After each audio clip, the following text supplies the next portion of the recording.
Jam 12 malam kulihat adikku babak belur di depan rumah. Tapi 5 menit kemudian ibuku menelepon dengan suara tercekat.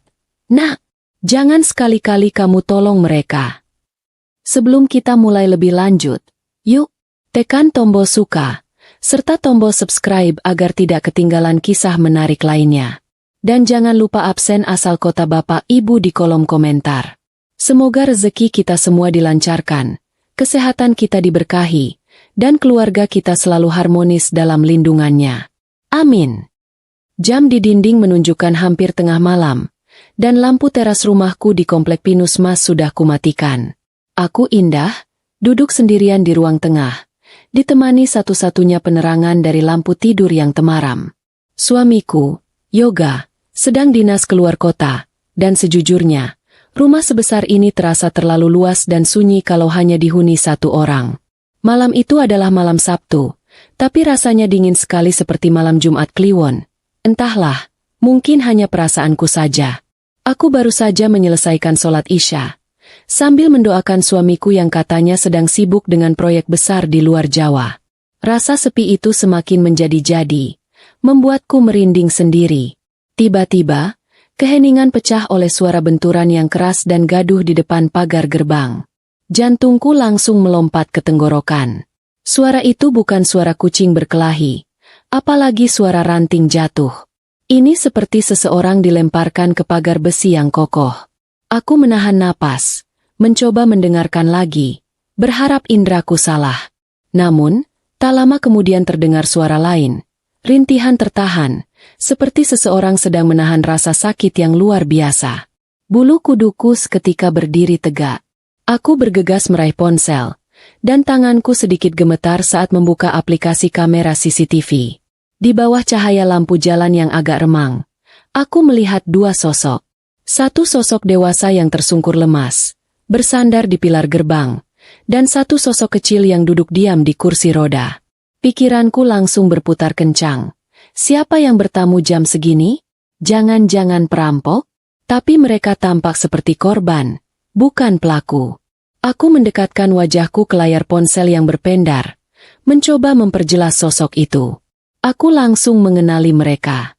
Itu Sari, adik kandung suamiku, dan yang di kursi roda itu adalah keponakanku, Caca. Melihat kondisi mereka yang ambruk di gerbang, aku tak butuh waktu lama untuk berpikir. Naluri keluarga mengambil alih segalanya. Aku bergegas menuju pintu utama, meraih gagangnya, siap membuka kunci. Mereka keluargaku. Mereka pasti sedang dalam bahaya besar. Saat tanganku hendak memutar kunci pintu, ponsel di tanganku berdering nyaring, memecah kesunyian malam dan membuatku terlonjak kaget. Nama yang tertera di layar adalah Bu Asih, ibuku. Kenapa ibu menelepon jam segini? Perasaan tidak enak langsung menjalar dingin di seluruh tubuhku, seperti ada yang salah. Aku menarik napas dalam, mencoba menenangkan diri. Assalamualaikum, Bu. Ada apa, Bu? Indah di rumah. Sapaku pelan. Suara ibuku di seberang sana terdengar panik luar biasa. Napasnya terengah-engah, bukan sekadar khawatir, tapi panik seperti habis berlari maraton. Nak, kamu di rumah? Sendirian? Kamu baik-baik saja? Tanyanya tanpa basa-basi, tanpa salam, langsung ke intinya. Aku berjalan cepat ke jendela di samping pintu, mengintip dari balik tirai. Pemandangan di luar lebih jelas daripada CCTV. Sari memang terluka. Pakaiannya tampak basah kuyup dan kotor. Rambutnya acak-acakan, dan ia memegangi lengannya. Iya, Bu, Indah baik-baik saja. Ada apa, Bu? Kenapa ibu panik sekali begini? Tanyaku. Kini ikut merinding karena nada suara ibu yang tidak pernah kudengar sebelumnya. Dengar ibu baik-baik, Nak. Suara ibu meninggi, penuh penekanan. Apapun yang terjadi, jangan buka pintu untuk siapapun malam ini. Kunci semua pintu dan jendela. Jangan keluar rumah. Aku semakin bingung, tidak mengerti. Bagaimana mungkin aku tidak membuka pintu? Itu keluargaku sendiri. Tapi, Bu, di depan rumah ada Sari, adik ipar Indah. Dia kelihatannya terluka parah. Dia bawa Caca. Jawabku. Kini suaraku terdengar seperti berbisik. Aku harus menolong mereka, Bu. Tidak. Ibuku berteriak. Aku terlonjak kaget. Ibu tidak pernah berteriak padaku sekeras itu. Ibu tidak peduli siapa itu. Indah. Ibu baru dapat kabar. Kabar yang sangat buruk. Dengar. Indah. Jangan tolong anak cacat itu. Apapun yang terjadi, jangan biarkan dia masuk. Tegasnya. Suaranya kini kembali normal tapi dengan nada yang dingin, menakutkan. Aku terdiam. Anak cacat? Maksud ibu? Caca? Keponakanku sendiri? Caca yang lumpuh dan rapuh itu? Ibu. Apa yang ibu bicarakan? Caca itu keponakanku, Bu. Kataku, mencoba berpikir jernih. Peringatan itu terasa sangat tidak masuk akal. Ibu tidak bisa jelaskan sekarang. Nak, berbahaya. Pokoknya, turuti kata ibu. Mereka bukan seperti yang kamu kira. Jangan buka pintunya. Ibu mohon. Nak. Pintanya lagi. Jantungku berdebar kencang. Terbelah di antara dua pilihan yang sama-sama terasa salah. Di satu sisi, ibuku, orang yang paling kupercayai di dunia, baru saja memberiku peringatan yang spesifik dan menakutkan. Di sisi lain, di luar sana, Sari mengangkat wajahnya yang pucat ke arah jendela. Mata kami bertemu. Aku bisa melihat jejak air mata bercampur darah kering di pipinya. Dia tidak berteriak. Dia hanya menatapku dengan tatapan memohon yang begitu putus asa. Bibirnya bergerak tanpa suara, membentuk kata, tolong. Lalu Sari menoleh ke arah Caca, yang duduk diam membisu di kursi rodanya. Caca seperti biasa, hanya menatap lurus ke depan, wajahnya pucat dan kosong. Tidak ada ekspresi takut atau bingung. Hanya kekosongan yang selalu ada di sana.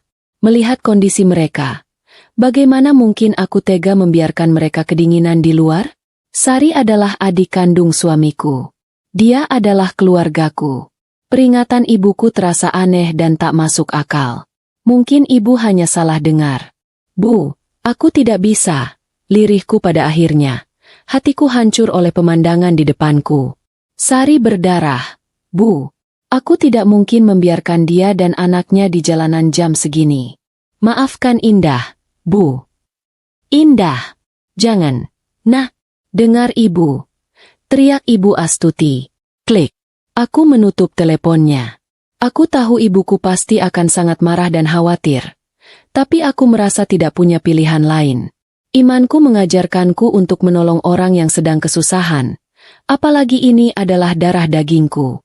Aku menarik napas panjang, memutar kunci pintu. Tanganku gemetar hebat saat membuka grendel pintu.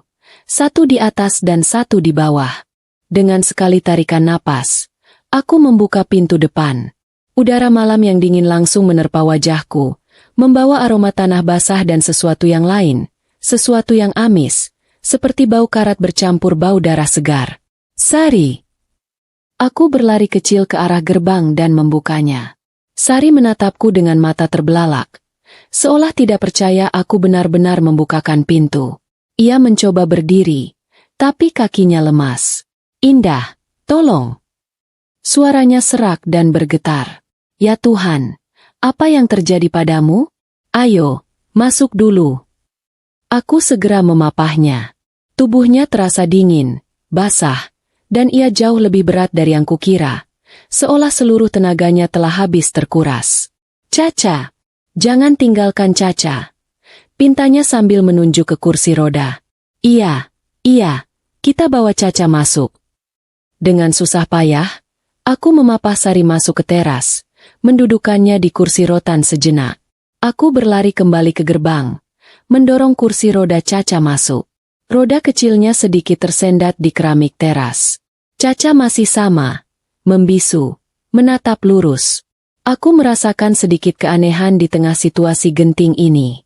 Mengapa ia begitu tenang? Aku menepis pikiran itu. Ia anak berkebutuhan khusus. Wajar jika reaksinya berbeda. Aku mendorong kursi rodanya ke dalam rumah. Setelah itu, aku kembali memapah Sari, pelan-pelan. Kami berhasil masuk ke ruang tengah. Napas kami berdua terengah-engah.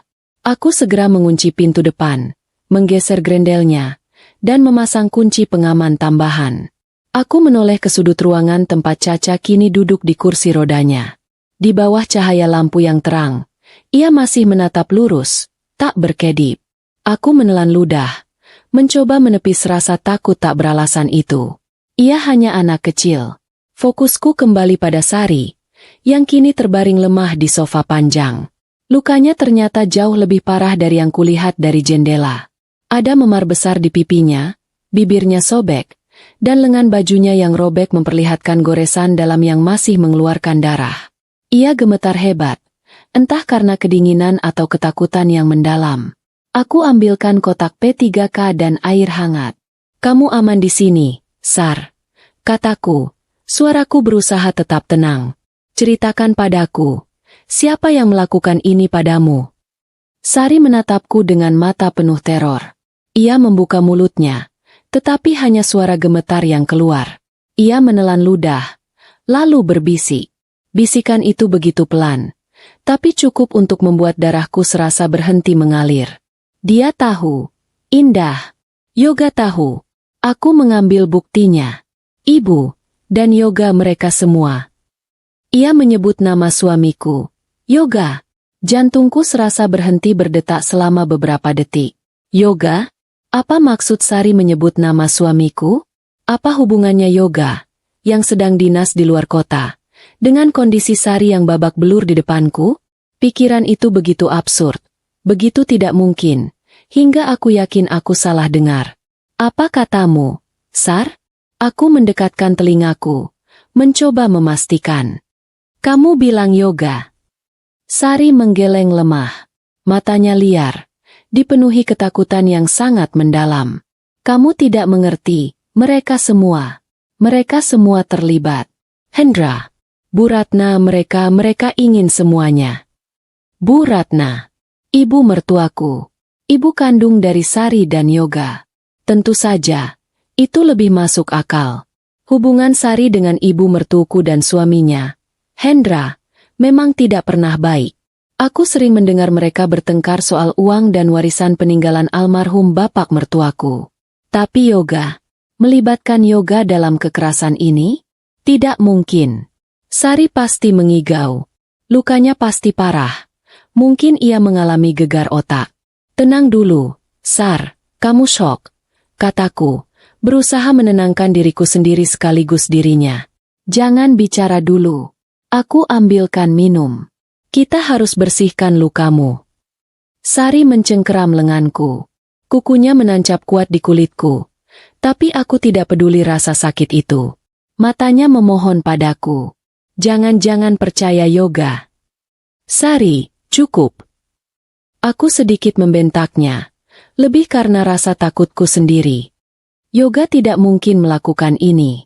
Dia suamiku, dia kakakmu, dia sedang tidak ada di kota." Sari terlihat putus asa. Ia tahu aku tidak mempercayainya. Ia melepaskan cengkeramannya. "Air," bisiknya, tenggorokannya tercekat. Dingin." "Baik." Aku ambilkan air hangat dan selimut. Aku bangkit berdiri. Sebelum melangkah, aku menoleh ke sudut ruangan tempat Caca duduk di kursi rodanya. Anak itu masih di sana. Diam. Tidak bergerak. Seperti boneka pajangan. Peringatan ibuku kembali berdesir di benakku. Tapi aku menggelengkan kepala, mengusir pikiran buruk itu. Aku harus fokus pada Sari. Aku bergegas ke dapur. Tanganku gemetar saat menyalakan kompor untuk menghangatkan air di panci kecil. Sambil menunggu, aku mengambil selimut tebal dari lemari. Pikiranku berputar kencang.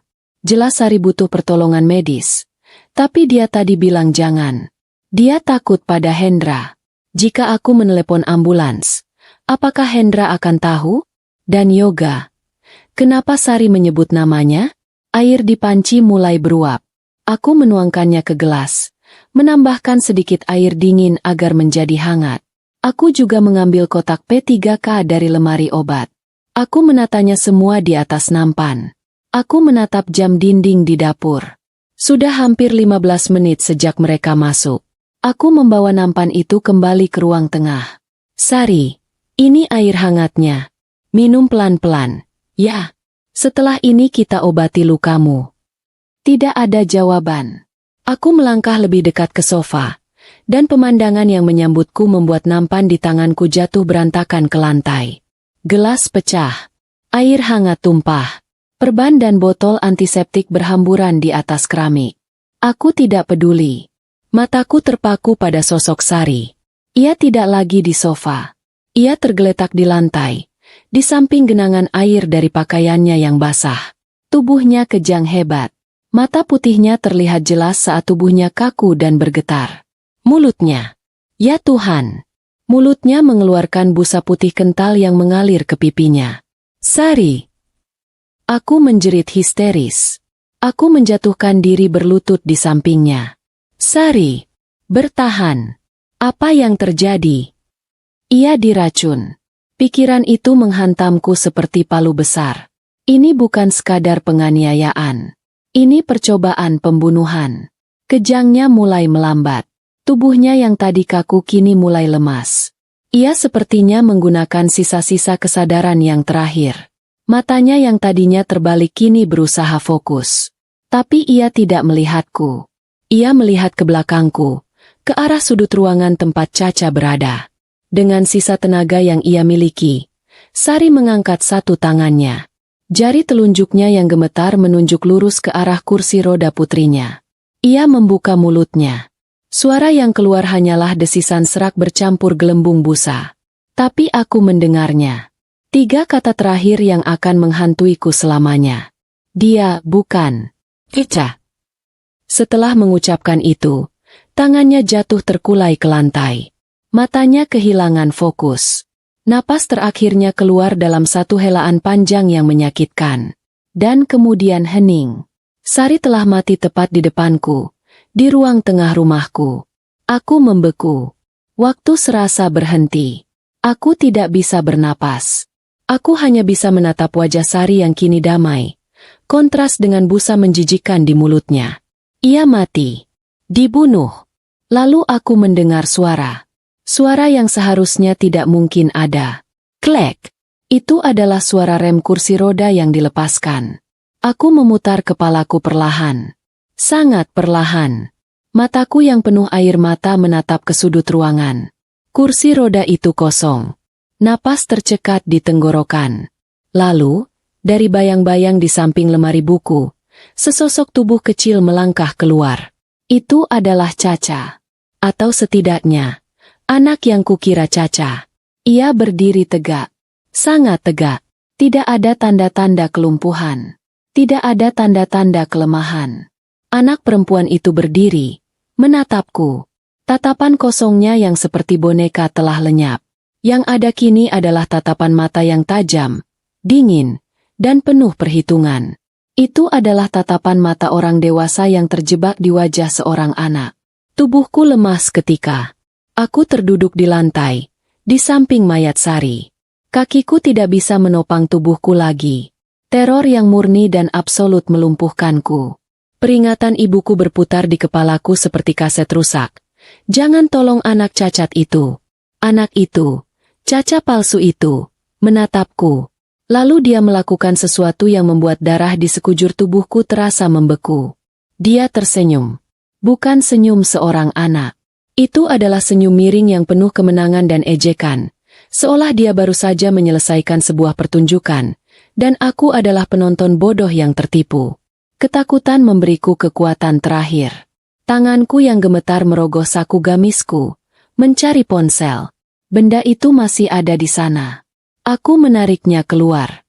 Jari-jariku yang kaku hampir tidak bisa memegangnya. Aku menekan tombol panggilan darurat. 110. Gumamku, nyaris tak bersuara. Panggilan itu tersambung. Polisi. Bisikku ke telepon. Suaraku pecah oleh isak tangis yang tertahan. Tolong saya. Anak itu hanya mengamatiku. Kepalanya sedikit miring, seolah tertarik dengan pemandangan di depannya. Di rumah saya, di Komplek Pinus Mas, Blok C7. Aku terisak. Mataku tidak pernah lepas dari anak iblis itu. Adik ipar saya, Sari, dia meninggal. Dia dibunuh. Dia diracun. Dan anaknya. Aku mulai histeris. Aku tidak bisa menahannya lagi. Anaknya. Dia tidak cacat. Dia berdiri. Dia berdiri dan tersenyum. Ya Tuhan, tolong saya. Kirim seseorang cepat. Aku menjerit sejadi-jadinya. Anak itu tidak bergerak. Dia hanya terus menatapku dengan senyum mengerikan itu. Waktu sudah menunjukkan pukul 1.05 pagi. 1 jam telah berlalu sejak mereka masuk. Dan sirene polisi mulai terdengar sayup-sayup di kejauhan. Aku berhasil. Aku memanggil polisi. Raungan sirene di kejauhan adalah satu-satunya suara nyata di tengah kekacauan yang melanda rumahku. Aku masih terduduk lemas di lantai, di samping tubuh kaku Sari yang matanya menatap kosong ke langit-langit. Telepon masih tergenggam di tanganku yang terkulai, sementara operator di seberang sana memanggil-manggil namaku. Nyonya Indah? Nyonya? Anda masih di sana? Aku tidak bisa menjawab. Mataku terpaku pada sosok anak kecil di seberang ruangan. Caca palsu itu masih berdiri. Senyum mengerikan di wajahnya perlahan memudar, digantikan oleh ekspresi yang kembali datar dan dingin. Anehnya, dia tidak terlihat seperti anak kecil yang baru saja menyaksikan pembunuhan ibunya. Dia lebih mirip seorang pengamat yang bosan. Saat raungan sirene terdengar semakin dekat, anak itu bergerak. Gerakannya tenang, tidak terburu-buru, bahkan bisa dibilang sangat rapi. Dia melangkah mundur, kembali ke kursi rodanya, duduk, dan dengan cekatan mengatur kakinya agar tampak lemas dan tidak bertenaga.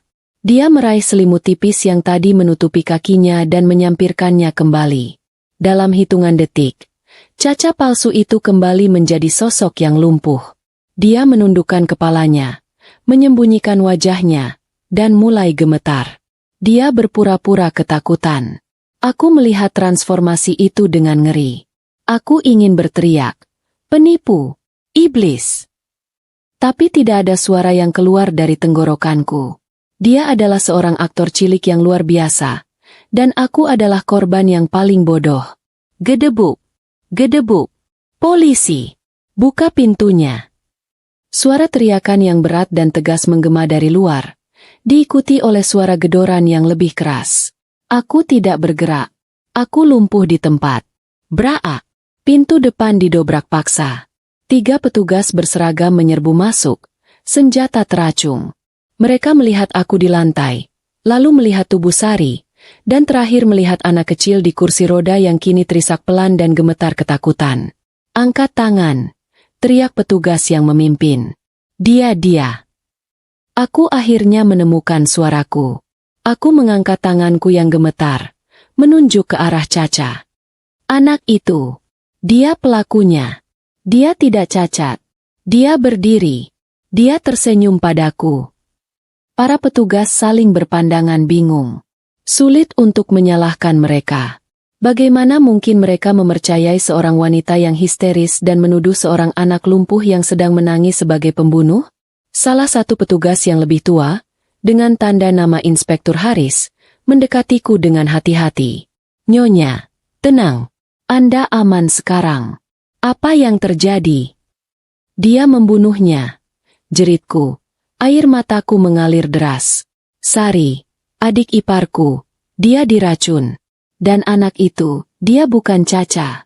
Sari bilang dia bukan Caca. Dia berdiri dan tersenyum. Inspektur Haris menatapku, lalu beralih ke Caca. Anak itu kini terisak keras. Tubuhnya berguncang di kursi roda. Pemandangan sempurna dari seorang anak trauma yang baru saja melihat ibunya tewas. "Nyonya Indah, betul?" Inspektur Haris bertanya dengan suara tenang, mencoba meredakan histeriaku. "Kami tahu Anda shock berat. Tim medis sedang dalam perjalanan. Coba ceritakan pelan-pelan." "Anda tidak percaya padaku, Isaku. Dia menipu. Dia menipu kita semua. Dia bisa berjalan tadi. Dia berdiri tepat di sana." Inspektur Haris menghela napas. Dia memberi isyarat kepada dua petugas lainnya untuk memeriksa denyut nadi Sari dan mengamankan tempat kejadian. "Nyonya, kami akan menyelidiki semuanya," katanya, berjongkok di depanku. Tapi saat ini, anak itu terlihat sangat ketakutan. "Mungkin Anda salah lihat karena shock." "Aku tidak salah lihat." "Ya Allah, Nak." Sebuah suara familiar memotong perkataan Inspektur Haris. Pintu yang tadi didobrak kini terbuka dan Ibu Bu Asi menerobos masuk. Wajahnya pucat pasi.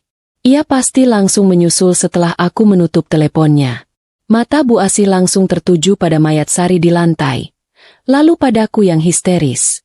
Ia berlari, memelukku erat. "Apa yang Ibu bilang? Indah? Ya Tuhan, kamu tidak mendengarkan Ibu." Bu Asi memelukku erat. Tapi matanya menatap tajam ke arah Caca di kursi roda. Tatapannya penuh kebencian dan ketakutan. "Dia benar, Pak Polisi," kata Bu Asi dengan suara yang gemetar, namun tegas. Matanya tidak lepas dari Caca. "Anak itu dia berbahaya. Anak itu bukan cucu mereka." Inspektur Haris mengerutkan kening. Sekarang ada dua orang yang mengatakan hal aneh tentang anak itu. "Maaf, Bu. Anda siapa? Dan apa maksud Anda, bukan cucu mereka?" "Saya ibunya Indah," kata Bu Asih. "Dengar, Pak. Saya tahu ini kedengarannya gila. Tapi saya mohon dengarkan saya." Bu Asih menarikku berdiri, memapahku menjauh dari mayat Sari menuju dapur, memberi jarak dari keriuhan di ruang tengah. Inspektur Haris mengikutiku. Di dapur, di bawah cahaya lampu yang terang, Bu Asih akhirnya menjelaskan. "Pak, saya tahu mereka sekeluarga gila harta. Sejak almarhum besan saya meninggal setahun lalu, pertengkaran soal warisan tidak pernah berhenti. Saya tidak percaya pada mereka. Pak, saya tidak ingin putri saya terjebak dalam masalah mereka. Jadi, saya menyewa seorang penyelidik swasta, hanya untuk memastikan Indah aman. 2 hari lalu, penyelidik saya menelepon," lanjut Bu Asih, suaranya pelan. "Dia bilang Sari dalam bahaya besar. Sari rupanya menemukan sesuatu, bukti bahwa kematian ayahnya bukan kecelakaan. Dia bilang Sari akan dibungkam oleh keluarganya sendiri." Aku terkesiap. Jadi Sari tidak mengigau? Dan penyelidik saya bilang, Bu Asih menelan ludah. "Mereka menggunakan alat untuk menjebak Sari. Sesuatu yang berhubungan dengan anaknya, Caca." Penyelidik saya bilang mereka menukar Caca yang asli disembunyikan, dan mereka menggantinya dengan anak lain. Anak cacat itu. Itu peringatan yang saya dapatkan. Jangan tolong anak cacat itu. Saya terlambat. Saya gagal memperingatkan Indah tepat waktu. Keheningan total memenuhi dapur. Aku menatap ibuku, terkejut sekaligus lega. Aku tidak gila. Apa yang kulihat nyata. Ini motif yang sangat rumit, Bu. Menukar anak. Inspektur Haris tampak berpikir keras. Tiba-tiba, seorang petugas forensik memanggil dari ruang tengah. "Inspektur, Anda harus melihat ini." Aku dan ibuku mengikuti Inspektur Haris kembali ke ruang tengah. Petugas itu berjongkok di samping Sari. "Lihat tangannya, Pak," kata petugas itu. Tangan kirinya. Dia menggenggam sesuatu dengan sangat erat. Sepertinya kertas. Jantungku berdebar kencang. Bukti itu, kah? Bukti yang Sari sebutkan sebelum dia tewas? Menggunakan pinset, petugas itu dengan hati-hati membuka kepalan tangan Sari yang sudah kaku. Jari-jari itu terbuka satu persatu, memperlihatkan secari kertas kecil yang basah kuyup oleh keringat dan darah. Kertas itu terlipat dan kumal. Petugas itu mengambilnya, membukanya perlahan di atas kantong barang bukti. Tulisannya ditulis dengan pulpen. Sebagian tintanya luntur, tapi masih bisa dibaca dengan jelas. Hanya ada 3 kata di kertas itu. Autopsi ayah, racun. Aku menutup mulutku, menahan jeritan. Jadi benar, ayah mertuaku tidak meninggal wajar. Dia diracun. Dan Sari tahu. Sari sedang dalam proses membongkar kejahatan itu. Kejahatan yang dilakukan oleh keluarganya sendiri. Dia datang ke rumahku malam ini untuk mencari perlindungan, untuk memberikan bukti itu, dan dia gagal. Inspektur Haris menatap kertas itu, lalu menatap ibuku, dan terakhir menatapku. Wajahnya yang tadinya skeptis kini berubah menjadi sangat serius. Bawa anak itu ke ambulans, perintah Inspektur Haris kepada petugasnya, menunjuk Caca yang masih terisak di kursi rodanya. Tempatkan dia di bawah pengawasan dinas sosial. Jangan biarkan siapapun menemuinya tanpa izin saya. Dia adalah saksi kunci atau tersangka. Inspektur Haris kemudian menoleh kepadaku. Nyonya Indah, saya turut berduka, tapi sepertinya malam Anda masih panjang. Kami harus membawa Anda dan ibu Anda ke kantor polisi untuk memberikan keterangan resmi. Ini bukan lagi sekadar kasus penganiayaan. Ini adalah kasus pembunuhan berencana. Aku mengangguk kaku. Aku melirik ke arah Caca yang sedang didorong keluar oleh petugas. Tepat sebelum menghilang di balik pintu, anak itu mengangkat kepalanya sejenak. Matanya bertemu denganku. Dan sekali lagi, hanya dalam sepersekian detik, aku melihatnya. Senyum iblis itu. Ruang interogasi di kantor polisi terasa dingin dan steril. Bau kopi basi bercampur dengan aroma desinfektan yang menyengat hidung. Aku duduk di kursi besi yang kaku, sementara ibuku, Bu Asih, duduk di sebelahku, menggenggam tanganku erat. Kami baru saja selesai memberikan keterangan, menceritakan ulang setiap detail dari malam mengerikan itu, mulai dari dering telepon Bu Asih hingga bisikan Sari tentang yoga, sampai pada senyum mengerikan Caca palsu. Inspektur Haris mendengarkan semuanya tanpa menyela, mencatat di buku kecilnya. Ketika aku selesai, Inspektur Haris menutup bukunya. Baik, Nyonya Indah, Ibu Asih. Keterangan ini sangat membantu, katanya dengan nada profesional. Kami sudah menempatkan anak yang Anda sebut Caca palsu itu di rumah aman dinas sosial. Dia sangat kooperatif. Kooperatif? Tanyaku, tidak percaya. Ya. Dia kembali ke mode anak cacat nonverbal, hanya menangis dan gemetar. Jelas Haris. Psikolog anak kami sedang menanganinya. Sejujurnya, jika bukan karena kesaksian Anda berdua dan catatan, autopsi ayah, racun, itu, kami akan menganggap Anda berdua mengalami delusi akibat trauma. Inspektur Haris berdiri. Tim kami sedang menuju ke rumah Nyonya Sari dan Tuan Hendra. Kami juga akan segera memanggil Tuan Hendra dan Bu Ratna untuk diinterogasi. Aku menunduk. Satu hal lagi, Nyonya Indah, kata Inspektur Haris sebelum pergi. Anda bilang korban menyebut nama suami Anda, Tuan Yoga. Aku mengangguk lemah. Sari bilang, Ibu dan Yoga mereka semua. Tapi saya tidak percaya, Pak. Yoga sedang dinas keluar kota. Dinas di mana, Nyonya? Boleh kami tahu? Aku memberitahukan nama kota dan hotel tempat Yoga seharusnya menginap. Kami akan memeriksanya, kata Inspektur Haris. Anda boleh pergi, tapi jangan tinggalkan kota. Kami akan menghubungi Anda secepatnya. Aku dan ibuku keluar dari kantor polisi. Langit di luar sudah mulai memerah. Tanda fajar akan segera tiba. Rasanya seperti kami telah melewati malam terpanjang dalam hidup kami. Kami memutuskan untuk pergi ke rumah Bu Asih. Sepanjang perjalanan, aku terus mencoba menelepon Yoga. Masih sama, langsung masuk ke kotak suara. Rasa cemas yang dingin kini mulai menjalar. Bukan takut pada hantu, tapi takut pada pria yang selama ini tidur di sampingku. Coba terus, Nak, kata Bu Asih pelan. Matanya fokus ke jalan. Aku mencoba lagi. 1 dering. 2 dering. 3 dering. Halo? Sebuah suara serak dan mengantuk menjawab. Itu suara Yoga. Aku merasakan kelegaan sesaat, tapi langsung berganti rasa bersalah karena telah meragukannya. Yoga! Ya Tuhan, Yoga! Akhirnya. Aku terisak di telepon. Sesuatu yang mengerikan terjadi. Indah? Ada apa ini jam berapa? Suara Yoga terdengar kesal karena tidurnya terganggu. Yoga, dengarkan aku. Ini Sari. Sari, dia meninggal. Yoga, dia dibunuh. Dia datang ke rumah kita tadi malam. dia diracun, tepat di depanku. Hening. Tidak ada pekikan kaget, tidak ada tangisan, tidak ada pertanyaan panik. Hanya hening. Yoga, kamu masih di sana? Tanyaku. Firasat burukku kembali menusuk. Kamu, apa yang kamu katakan? Suara Yoga akhirnya terdengar. Dingin. Sangat dingin. Meninggal? Bagaimana bisa?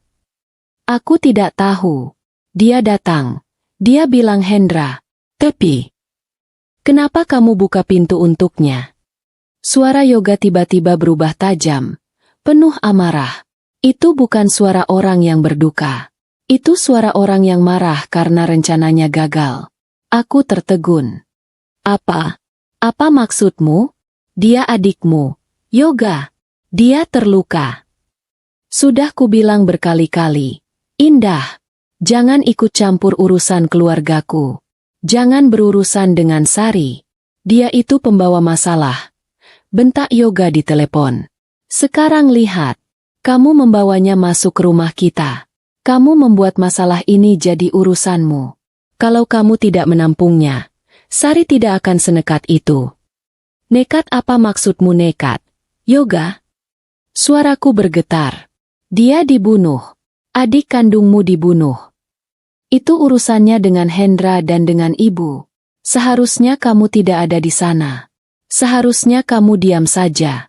Kenapa kamu harus jadi pahlawan? Teriak Yoga. Yoga.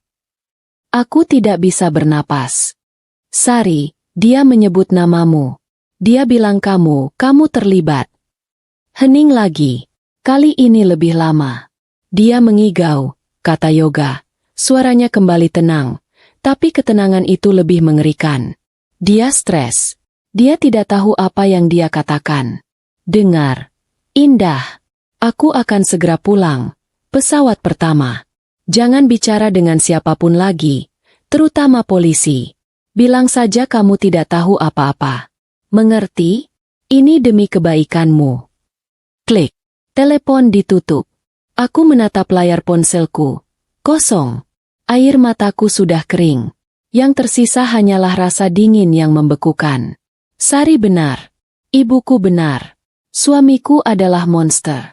Dia menutup teleponnya. Bu, bisikku. Dia marah padaku. Dia menyalahkanku karena Sari meninggal. Bu Asih tidak berkata apa-apa. Dia hanya memutar mobilnya. Kita mau kemana, Bu? Ini bukan jalan ke rumah ibu. Kita ke rumah Sari, kata Bu Asih tegas. Apa? Tapi polisi. Polisi sedang menuju ke sana, tapi mereka tidak tahu apa yang harus dicari. Kita tahu, ujar Bu Asih. Sari bilang dia mengambil bukti. Bukti itu pasti tidak dia bawa ke rumahmu. Terlalu berisiko. Dia pasti menyembunyikannya di rumahnya. Kita harus menemukannya sebelum Hendra atau Yoga menghancurkannya. Aku mengangguk. Rasa takutku telah berubah menjadi sesuatu yang lain. Kemarahan dan tekad. Aku tidak akan membiarkan mereka menang. Kami tiba di kompleks perumahan Sari. Suasananya sepi. Belum ada mobil polisi. Aku memiliki kunci rumah Sari, yang diberikannya setahun lalu untuk berjaga-jaga. Kami masuk. Rumah yang gelap dan senyap itu mengejutkan kami. Rumah itu berantakan. Laci-laci terbuka, bantal sofa tersobek, isi lemari tumpah ke lantai. Seseorang telah menggeledah tempat ini. Pasti Hendra. Dia panik. Bisikku. Dia mencari bukti yang sama. Kita terlambat, Bu. Belum tentu, kata Bu Asih. Hendra itu panik. Dia mencari di tempat yang jelas. Sari lebih pintar dari itu. Pikirkan, Indah. Di mana Sari akan menyembunyikan sesuatu yang paling berharga? Aku melihat sekeliling. Mataku tertuju pada kamar Caca. Kamar itu penuh dengan mainan dan boneka. Tapi ada satu lukisan besar di dinding. Lukisan pelangi yang dibuat Caca sebelum dia sakit. Aku mendekati lukisan itu. Bingkainya sedikit miring. Aku menggeser lukisan itu. Di baliknya, tertanam di dinding, sebuah brankas digital kecil. Ya Tuhan, Bu, lihat. Apa kodenya? Aku mencoba tanggal lahir Sari. Gagal. Tanggal lahir Hendra. Gagal. Tanggal lahir Caca. Gagal. Aku terdiam. Aku teringat surat kecil di tangan Sari. Autopsi ayah. Racun. Aku mencoba memasukkan tanggal kematian bapak mertuaku. Klik. Brankas itu terbuka. Napas kami tercekat. Di dalamnya tidak banyak. Beberapa lembar dokumen. Dan sebuah perekam suara digital kecil. Tanganku gemetar saat mengambil perekam itu. Aku menekan tombol play. Terdengar suara statis sejenak. Lalu suara yang sangat kukenal. Suara Bu Ratna, ibu mertuaku. Hendra, pastikan dia tidak bisa bicara. Anak itu adalah jaminan kita. Kalau perlu, buat dia benar-benar cacat. Lalu suara Hendra. Sari mulai curiga. Bu. Dia terus bertanya soal kematian ayah. Dia bilang dia akan menyewa orang untuk membongkar makam ayah. Dan kemudian, suara yang membuat duniaku runtuh selamanya. Suara suamiku. Yoga. Tenang saja, Bu. Hendra. Aku sudah atur. Kalau Sari macam-macam. Hendra. Kamu urus dia. Dan soal Indah. Dia terlalu polos. Dia tidak akan curiga apa-apa. Setelah bagian Sari hangus karena cacat-cacat. Dan kita mendapatkan warisannya. Aku akan menceraikan Indah. Dia tidak akan dapat apa-apa. Semuanya akan jadi milik kita. Aku menjatuhkan perekam suara itu. Kakiku tidak kuat lagi menopang. Aku jatuh berlutut di lantai kamar Caca yang dingin. Suamiku. Suamiku telah merencanakan ini semua. Kematian adiknya. Kehancuran istrinya. Sari tidak datang untuk mencari perlindungan. Dia datang untuk memperingatkanku. Dan aku telah mengabaikannya. Bangun, nak. Suara Bu Asih terdengar tegas. Menarikku kembali dari jurang keputusasaan. Bangun. Kita tidak punya waktu untuk hancur. Bukan sekarang. Kamu dengar itu? Mereka tidak akan berhenti pada Sari. Kamu adalah sasaran berikutnya. Api kecil mulai menyala di dalam diriku. Menggantikan rasa dingin yang tadi membekukanku. Kemarahan. Kemarahan yang murni dan panas pada Yoga. Pada ibu mertua. Pada Hendra. Mereka telah membunuh Sari. Mereka berencana menghancurkanku. Ibu benar. Bisikku. Suaraku serak. Tapi kini ada nada baja di dalamnya. Aku mengambil perekam suara itu dari lantai. Menggenggamnya erat. Mereka tidak akan menang. Aku tidak akan membiarkan mereka menang. Aku memeluk Bu Asih erat. Masih berlutut di lantai kamar Caca palsu. Perekam suara itu terasa dingin di telapak tanganku. Tapi isinya membakar jiwaku.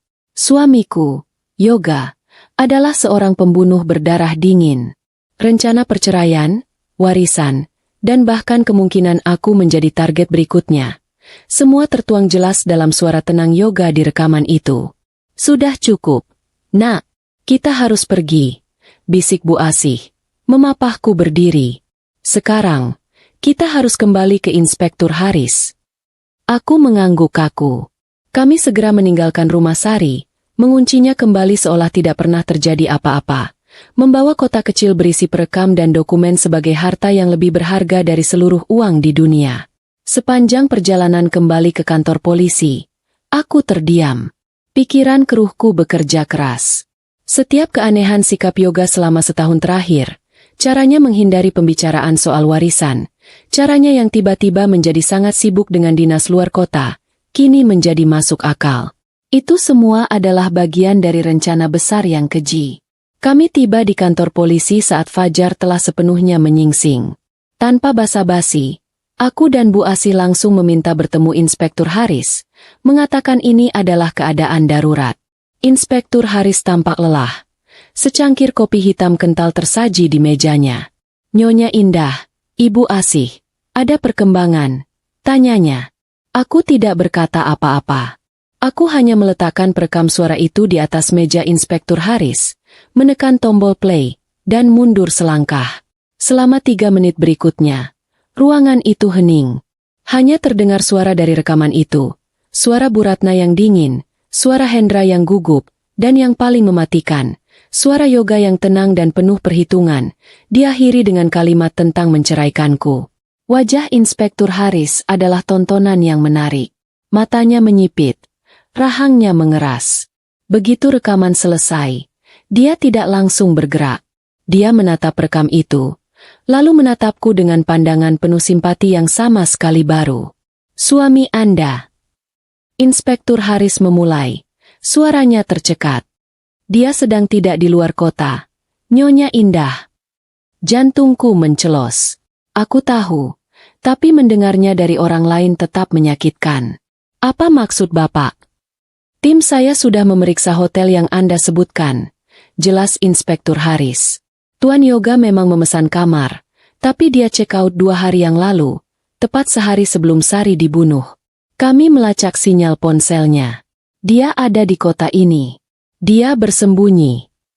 Jadi, bahkan dinas luar kota itu adalah kebohongan. Dia ada di sini. Mungkin dia mengawasi. Mungkin dia adalah orang yang memberi perintah terakhir untuk membunuh Sari. Aku terduduk lemas di kursiku. Inspektur Haris menekan tombol interkom di mejanya. Siapkan tim. Kita akan membongkar makam Tuan Haryanto, suami Ibu Ratna, segera. Minta surat perintah darurat. Lalu, dia beralih ke petugas lain. Bawa Hendra dan Bu Ratna ke sini sekarang. Pisahkan mereka. Dan panggil pengacara keluarga mereka. Saya ingin bicara dengannya mengenai surat wasiat. Surat wasiat? Tanyaku. Inspektur Haris mengangguk. Rekaman ini adalah motif, Nyonya. Tapi saya ingin tahu mengapa. Mengapa mereka begitu terobsesi dengan warisan itu? Dan mengapa mereka harus repot-repot menukar Caca? 1 jam kemudian, pengacara keluarga duduk di ruangan itu. Pria tua berkacamata yang tampak gugup. Awalnya dia menolak bicara, beralasan tentang kerahasiaan klien. Klien Anda, Bu Ratna dan Hendra, saat ini ditahan di ruang interogasi atas dugaan konspirasi pembunuhan berencana, kata Inspektur Haris dengan suara dingin. Dan klien Anda yang satu lagi, Yoga, sedang dalam pengejaran. Jadi, Tuan Pengacara, saya sarankan Anda bekerja sama. Jelaskan pada kami tentang surat wasiat itu. Pria itu menelan ludah. Akhirnya, dia mengangguk. Dia mengeluarkan salinan dokumen. Ini sangat tidak biasa, Pak, katanya. Almarhum kakek Sari dan Yoga, Tuan Besar, sangat eksentrik. Beliau melompat 1 generasi. Hartanya dibekukan dalam dana perwalian, dan baru bisa dicairkan oleh cucu-cucunya, yaitu Yoga dan Sari. Lanjutkan, desak Inspektur Haris. Tapi ada klausul yang sangat ketat. Lanjut pengacara itu.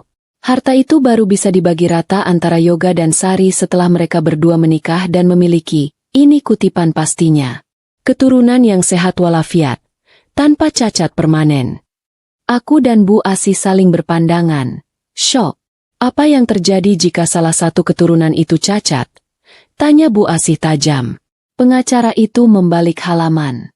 Di sini tertulis, jika salah satu cucu, baik Yoga atau Sari, memiliki keturunan yang terbukti secara medis menderita cacat fisik atau mental permanen, maka seluruh hak waris dari garis keturunan tersebut dinyatakan hangus. Hangus kemana? Tanya Inspektur Haris. Seluruh bagian yang hangus, kata pengacara itu, akan dialihkan sepenuhnya ke garis keturunan cucu lain yang memenuhi syarat. Aku menutup mulutku. Aku akhirnya mengerti segalanya. Ini adalah rencana yang sempurna dan keji. Sari memiliki Caca yang cacat. Yoga memiliki anak yang sehat. Jika Caca cacat, seluruh bagian warisan Sari, yang jumlahnya triliunan, akan hangus dan otomatis jatuh ke tangan Yoga. Itulah mengapa mereka menukar Caca, bisikku ngeri. Mereka menculik Caca yang asli, yang sehat, dan menggantinya dengan Caca palsu yang mereka latih untuk pura-pura lumpuh. Agar secara hukum, hak Sari hangus. Dan Sari mengetahuinya. Tambah Bu Asih. Dia juga tahu ayahnya diracun. Mungkin karena ayahnya berniat membongkar rencana ini. Sari mengumpulkan bukti, dan karena itulah mereka membunuhnya. Ruangan itu hening. Kejahatan itu begitu dingin, begitu terencana, melibatkan 4 generasi dalam satu keluarga. Telepon di meja Inspektur Haris berdering. Dia mengangkatnya. Ya, baik, saya mengerti. Bawa sampelnya ke lab segera. Dia menutup telepon. Tim saya sudah selesai membongkar makam ayah mertua Anda, kata Haris, menatapku. Mereka menemukan tanda-tanda yang jelas. Hasil lab akan keluar besok, tapi mereka yakin positif keracunan arsenik dosis tinggi. Inspektur Haris berdiri. Nyonya Indah, kita sudah punya motifnya. Kita punya bukti konspirasi. Sekarang, kita hanya perlu menemukan 2 hal. Apa itu, Pak? Tanyaku. Menemukan di mana suami Anda bersembunyi, kata Inspektur Haris. Dan yang lebih penting, menemukan di mana Caca yang asli disekap. 3 hari berlalu dalam kabut yang menyesakkan. Pemakaman Sari akan dilangsungkan hari ini. Berita kematiannya menyebar sebagai kecelakaan tragis di rumahku, karena polisi sengaja menahan informasi tentang racun untuk kepentingan penyelidikan.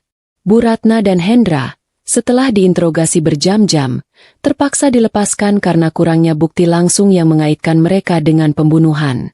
Rekaman suaraku membuktikan konspirasi penipuan warisan. Tapi pengacara mereka berdalih itu adalah percakapan hipotetis. Aku tahu mereka berbohong, dan Inspektur Haris juga tahu. Mereka pasti merasa di atas angin sekarang, kata Bu Asi getir. Kami sedang bersiap-siap di rumah ibu. Aku mengenakan gamis hitam dan jilbab panjang. Wajahku pucat tanpa riasan. Mereka pikir mereka lolos, kataku pelan. Mataku yang sembab kini memancarkan tekad yang dingin. Mereka belum lolos. Mereka akan datang ke pemakaman. Mereka akan bermain peran. Dan Yoga, dia juga pasti akan muncul. Apa rencanamu, Nak? Aku akan bermain bersama mereka. Jawabku. Aku akan menjadi istri yang berduka, yang bingung, yang ketakutan. Biarkan mereka mengira aku adalah pion lemah yang bisa mereka kendalikan. Aku sudah berbicara dengan Inspektur Haris. Mereka akan mengawasiku dari jauh. Mereka ingin para antagonis ini bergerak.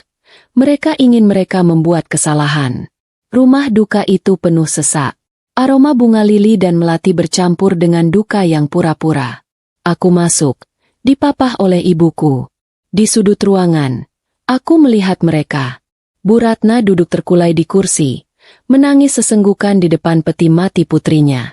Dia mengenakan pakaian serba hitam yang mahal. Di sebelahnya, Hendra berdiri kaku, menerima ucapan bela sungkawa dengan tatapan kosong. Aku merasakan gelombang mual melihat sandiwara itu. Bu Ratna menangisi anak yang dia korbankan. Hendra berduka untuk istri yang dia bunuh.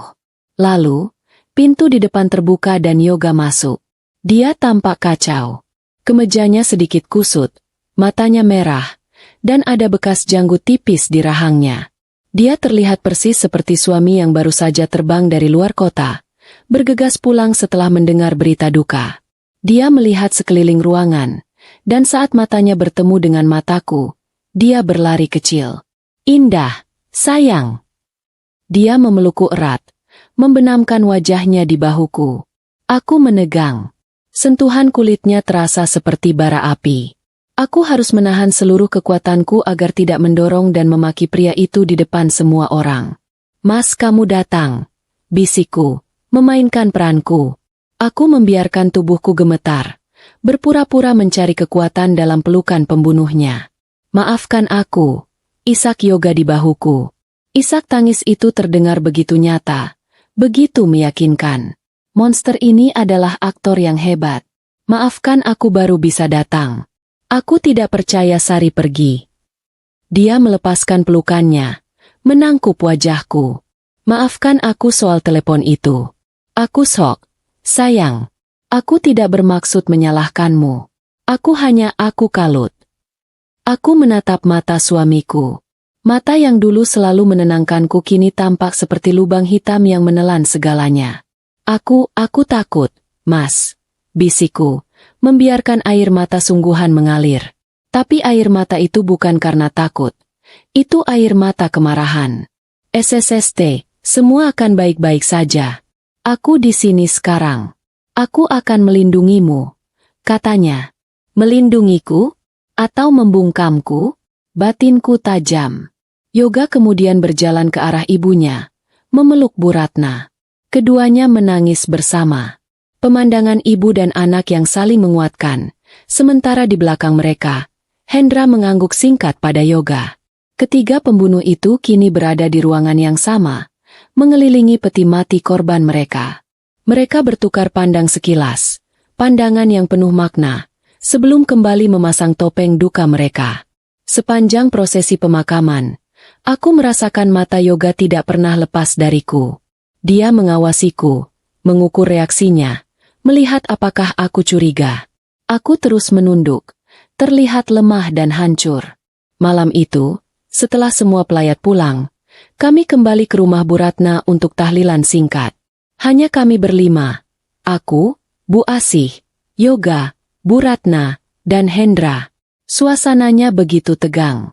Setelah doa selesai, Bu Asih pamit ke dapur untuk membuat minum, memberi isyarat padaku bahwa dia akan mengawasi dari jauh. Yoga duduk di sebelahku di sofa. Dia meraih tanganku. Tangan itu terasa dingin. Indah, Yoga berbisik. Matanya menatap cemas ke arah Hendra dan ibunya yang sedang bicara pelan di sudut lain. Ada yang harus kukatakan padamu. Jantungku berdebar. Inilah saatnya. Aku tidak percaya pada ibu atau pada Hendra, bisik Yoga, mencoba memposisikan diri sebagai sekutuku. Aku tahu mereka bertengkar hebat dengan Sari soal warisan. Aku takut mereka terlibat dalam hal ini. Sandiwara yang sempurna. Apa maksudmu, Mas? Tanyaku. Suaraku dibuat gemetar. Dengar. Yoga mencondongkan tubuhnya lebih dekat. Sebelum Sari meninggal, dia mengirimiku pesan-pesan suara. Dia bilang dia menyimpan bukti. Bukti asli tentang kematian ayah dan tentang penipuan warisan. Dia bilang dia terlalu takut menyimpannya di rumah. Dia menyembunyikannya di tempat lain. Di mana? Aku menahan napas. Tahu persis dia sedang berbohong. Di gudang tua keluarga kita. Tempat kita biasa bermain waktu kecil. Kata Yoga, berbohong dengan tenang. Dia bilang dia tidak percaya pada siapapun kecuali aku. Indah, kita harus ke sana malam ini. Kita harus mengambil bukti itu sebelum Hendra atau ibu menemukannya dan menghancurkannya. Ini satu-satunya cara kita bisa mendapatkan keadilan untuk Sari. Inilah jebakannya. Dia menggunakan nama Sari dan keadilan untuk memancingku ke lokasi terpencil. Gudang tua itu terletak jauh di luar kota, terisolasi. Tempat yang sempurna untuk sebuah kecelakaan. Yoga mengira aku masih istrinya yang polos dan penurut. Dia tidak tahu aku telah mendengar rekaman itu. Aku menatap mata Yoga. Aku melihat keserakahan dan kebohongan di baliknya. Aku mengangguk pelan, berpura-pura menghapus air mata. Kamu benar, Mas, kataku. Kita harus melakukannya. Demi Sari. Aku akan ikut denganmu. Kapan kita pergi? Sekarang, kata Yoga, saat mereka tidak curiga. Baik, bisikku. Aku akan ambil tasku. Aku berdiri. Tanganku gemetar. Tapi kali ini bukan karena takut. Itu karena adrenalin. Aku berjalan ke dapur, di mana ibuku menunggu. Aku mengangguk singkat pada ibuku. Bu Asih segera mengirim pesan singkat kepada Inspektur Haris. Mereka bergerak. Gudang tua pabrik segera. Permainan telah dimulai. Perjalanan menuju gudang tua itu adalah siksaan terpanjang dalam hidupku. Aku duduk di kursi penumpang di sebelah Yoga.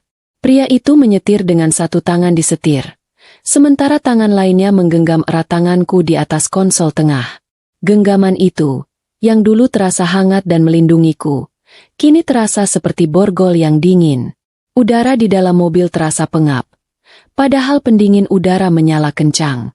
Yoga terus berbicara dengan nada pelan dan berduka, merangkai kebohongan demi kebohongan. Aku tidak percaya ibu bisa sejahat ini, Indah, katanya. Matanya menatap lurus ke jalanan desa yang gelap. Dan Hendra, dia selalu iri padaku. Aku yakin mereka memaksa Sari. Sari tidak mungkin menyerah begitu saja. Aku hanya mengangguk, memainkan peranku sebagai istri yang patuh dan ketakutan. Aku hanya ingin ini cepat berakhir. Mas, aku takut. SSST aku di sini, kata Yoga, meremas tanganku. Setelah kita dapatkan bukti ini, kita serahkan ke polisi. Kita akan pastikan mereka membusuk di penjara. Keadilan untuk Sari. Keadilan. Kata itu terasa begitu busuk di mulutnya. Aku melirik ponselku yang ada di pangkuan. Layarnya gelap. Aku berharap pesan Bu Asi sudah sampai ke Inspektur Haris. Aku berharap mereka tidak terlambat. Gudang ini terletak sangat jauh dari pusat kota. Tidak ada rumah di sekitarnya. Hanya hamparan kebun tebu yang gelap dan sunyi. Tempat yang sempurna untuk menghilangkan seseorang. Mobil berbelok dari jalan aspal, memasuki jalan tanah yang bergelombang. Lampu depan mobil menyorot sebuah bangunan besar dan tua yang tampak reot. Itulah gudang bekas pabrik tepung di kawasan sepi Karanganyar. Jantungku berdebar begitu kencang hingga terasa sakit di dada. Ini dia, kata Yoga, memarkir mobil di depan pintu geser besar yang terbuat dari besi. Dia mematikan mesin. Keheningan seketika menyergap kami. Hanya suara jangkrik yang terdengar. Tempatnya menyeramkan. Bisikku, sengaja menunjukkan ketakutan. Kita aman. Ayo, kata Yoga. Dia keluar dari mobil, berjalan ke sisiku dan membukakan pintu. Begitu sopan. Padahal ia sedang membawaku ke liang lahatku sendiri. Dia meraih senter besar dari laci dashboard. Kita harus cepat. Yoga menarik pintu geser yang berat itu. Suaranya berderit nyaring, memekakan telinga. Bagian dalamnya gelap gulita dan berbau apek, bau debu, kayu lapuk, dan kotoran tikus. Sinar senter Yoga menari-nari di dalam, menampakkan tumpukan perabotan tua yang ditutupi kain putih. Sari bilang dia menyembunyikannya di dekat ruang kerja kakek dulu. Gumam Yoga, melangkah masuk. Aku mengikutinya. Setiap langkah terasa berat. Lantai kayu di bawah kakiku berderit. Aku terus menahan napas, mendengarkan. Apakah ada suara mobil lain di luar? Di mana polisi? Harapan tipis yang tadi ku genggam erat kini mulai goyah. Kami sampai di sudut gudang, tempat sebuah meja kerja tua yang penuh sarang laba-laba berdiri. Yoga mulai menggeser laci-laci. Pasti di sekitar sini, gumamnya. Lebih kepada dirinya sendiri. Aku berdiri di belakangnya. Gemetar. Aku harus mengulur waktu. Mas, aku takut. Aku ingin pulang saja. Kita bisa kembali besok pagi. Sebentar lagi. Sayang. Sebentar lagi. Kata Yoga tanpa menoleh. Dia berjongkok. Menyinari bagian bawah meja. Ah, ini dia. Yoga menarik sebuah kotak kaleng kecil yang sudah berkarat. Kotak biskuit tua. Dia meletakkannya di atas meja, meniup debunya. Ini pasti, katanya. Matanya berbinar. Dia membuka tutup kaleng itu. Aku menahan napas. Isinya kosong. Hanya ada beberapa kancing tua dan selembar kertas yang sudah menguning. Kosong. Yoga terdiam. Dia menatap isi kaleng itu sesaat. Aku melihat kebingungan di wajahnya. Apakah dia juga ditipu? Lalu, Yoga perlahan berdiri. Dia membalikkan badannya menghadapku. Sinar senter kini menyorot wajahku, menyilaukanku. Dan aku melihatnya. Topeng itu telah lepas. Wajah suamiku yang penuh duka dan cinta kini hilang, digantikan oleh ekspresi dingin dan datar yang membuatku mual. Di mana rekamannya? Indah? Tanya Yoga. Suaranya tidak lagi lembut. Suara itu adalah suara yang kudengar dari perekam di rumah Sari. Dingin, kejam, dan penuh perhitungan. Rekaman? Rekaman apa? Mas? Aku tidak mengerti, kataku, berusaha mempertahankan aktingku. Yoga tertawa. Tawa pelan yang mengerikan. Jangan pura-pura bodoh lagi. Aktingmu hampir sempurna. Sayang. Tapi aku tahu kamu. Kamu pergi ke rumah Sari, bukan? Setelah kamu meneleponku. Kamu dan ibumu yang cerewet itu. Dia tahu. Dia tahu segalanya. Sari itu bodoh. lanjut Yoga, melangkah mendekat. Aku refleks melangkah mundur, menabrak tumpukan karung Goni. Dia pikir dia pintar menyimpan bukti di brankas di kamar anaknya. Sangat mudah ditebak. Tapi dia lebih bodoh lagi karena lari ke rumahmu. Jadi kamu yang menyuruh Hendra? Aku terisak. Hendra hanya pion, sama sepertimu, kata Yoga, kini berdiri sangat dekat. Dia yang melakukan pekerjaan kotor. Aku yang berpikir. Dan kamu adalah hal terakhir yang menghalangi jalanku. Sari sudah beres. Ibu dan Hendra akan segera menyusul. Mereka terlalu banyak bicara. Aku ingin semuanya. Aku sendirian. Aku mengangkat senter itu, memegangnya seperti senjata. Sekarang, berikan rekamannya, desis Yoga. Atau kamu akan berakhir seperti Sari. Kecelakaan di gudang tua.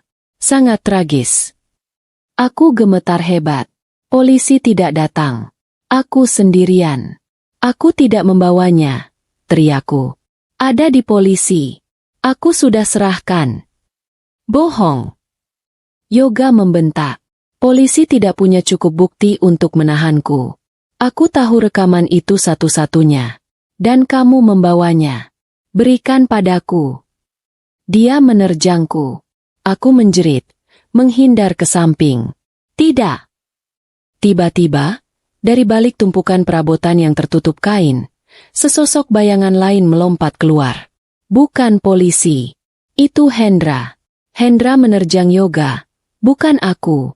Dia tampak kalap. Matanya merah dan liar. Kamu pembohong, teriak Hendra. Kamu bilang kita akan bagi rata. Kamu bilang kamu akan urus Indah. Kamu berencana menyingkirkanku juga, kan? Yoga terkejut.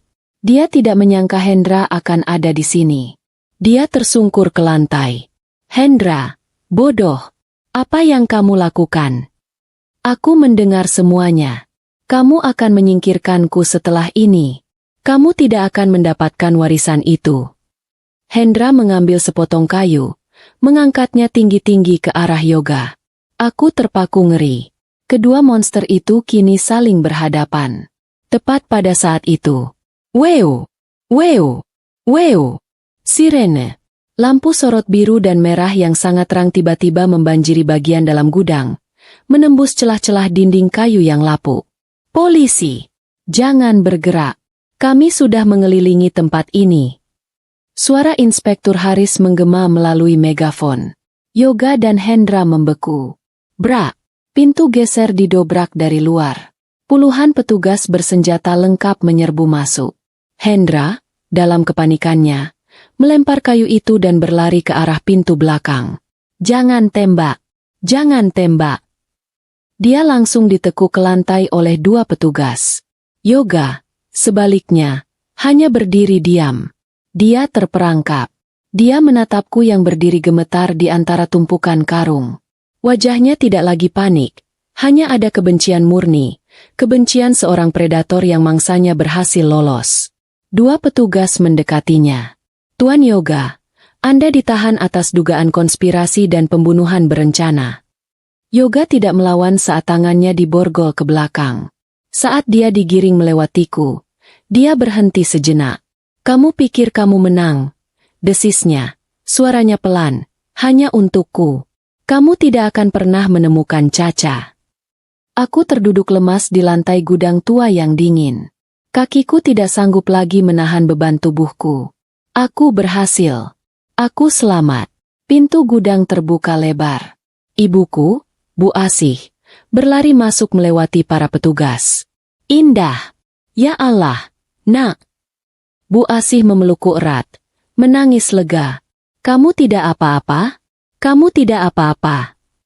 Inspektur Haris mendekati kami. Dia tampak lelah, tapi puas. Kerja bagus. Nyonya Indah. Anda sangat berani. Katanya. Kami sengaja menunggu sampai mereka berdua berkumpul. Pengakuan Hendra tadi sudah kami rekam. Itu menyegel kasus mereka. Aku masih gemetar. Aku menatapnya. Dia. Yoga bilang, kami tidak akan pernah menemukan Caca. Bisikku. Di mana Caca yang asli, Pak? Inspektur Haris berjongkok di depanku. Dia salah. Kami tidak hanya duduk diam selama 3 hari ini, katanya, mengeluarkan ponselnya. Saat kami melacak rekening Bank Sari, kami menemukan sesuatu yang aneh. Bukan transfer besar, tapi transfer kecil yang rutin, setiap minggu, ke sebuah yayasan panti asuhan bernama Mutiara Bunda. Aku membelalakan mata. Panti asuhan. Kami juga menemukan riwayat pencarian di laptop Sari, program perlindungan anak, menitipkan anak dengan aman, lanjut Inspektur Haris. Maksud saya, Nyonya Indah, Sari tahu dia dalam bahaya. Aku terkesiap. Sari tidak hanya menyembunyikan bukti di brankas. Dia menyembunyikan anaknya sendiri. Sari sudah menitipkan Caca yang asli di panti asuhan itu seminggu sebelum dia dibunuh. Dia menempatkan anaknya di tempat yang aman, jauh dari ibunya, suaminya, dan kakaknya sendiri. Ujar Inspektur Haris, ada nada kekaguman dalam suaranya. Ya Tuhan, Sari begitu pintar, begitu berani. Gumamku, air mataku kembali mengalir. Tapi kali ini bukan karena takut. Itu karena haru dan rasa bersalah. Kami akan ke sana sekarang, Nyonya Indah, kata Inspektur Haris. Suaranya mantap. Ayo kita jemput Caca. Perjalanan 3 jam menuju panti asuhan Mutiara Bunda terasa sangat berbeda dari perjalanan ke gudang tadi. Aku tidak lagi merasa tegang. Hanya kosong namun penuh harap. Aku duduk di kursi belakang mobil polisi bersama ibuku, menyandarkan kepalaku di bahu Bu Asih. Aku akhirnya bisa memejamkan mata sejenak, meskipun bayangan wajah Yoga yang penuh benci terus menghantuiku. Aku telah mengkhianati suamiku? Aku telah menghentikan seorang pembunuh. Kami tiba di panti asuhan itu saat matahari pagi baru mulai menghangatkan bumi. Tempat itu sederhana namun asri, jauh dari kebisingan kota. Seorang wanita paruh baya yang ramah, ibu pengurus panti, menyambut kami. Inspektur Haris, saya sudah mendapat telepon dari kantor pusat. Katanya dengan suara lembut. Silakan masuk. Kami duduk di ruang tamu yang sederhana. Jadi benar, donatur kami, Ibu Sari. Inspektur Haris mengangguk. Benar, Bu. Beliau telah meninggal dunia. Kami di sini untuk menjemput putrinya. Ibu pengurus itu tampak sangat sedih. Ya Tuhan, kasihan sekali.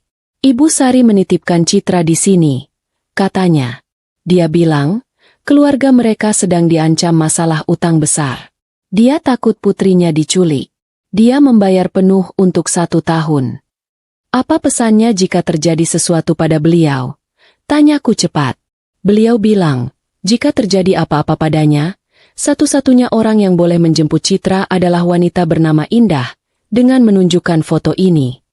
Ibu pengurus itu mengambil sebuah amplop. Di dalamnya ada fotoku yang sedang tersenyum. Diambil saat acara keluarga setahun yang lalu. Di baliknya, Sari menulis, percayai dia dengan nyawamu. Dia bibinya. Indah. Air mataku tumpah. Sari telah merencanakan ini. Dia percaya padaku. Bahkan ketika aku sendiri ragu pada dirinya. Di mana dia, Bu? Tanyaku. Suaraku serak. Anak-anak sedang sarapan di ruang makan. Mari saya antar. Kami berjalan menyusuri koridor. Aku bisa mendengar suara tawa anak-anak. Jantungku berdebar tak karuan. Kami tiba di sebuah ruangan besar yang terang. Puluhan anak kecil sedang duduk mengelilingi meja-meja kecil. Ibu pengurus menunjuk ke seorang anak perempuan yang duduk sendirian di dekat jendela. Dia tidak tertawa seperti anak lain. Dia hanya menatap keluar jendela, mengaduk-aduk mangkuknya.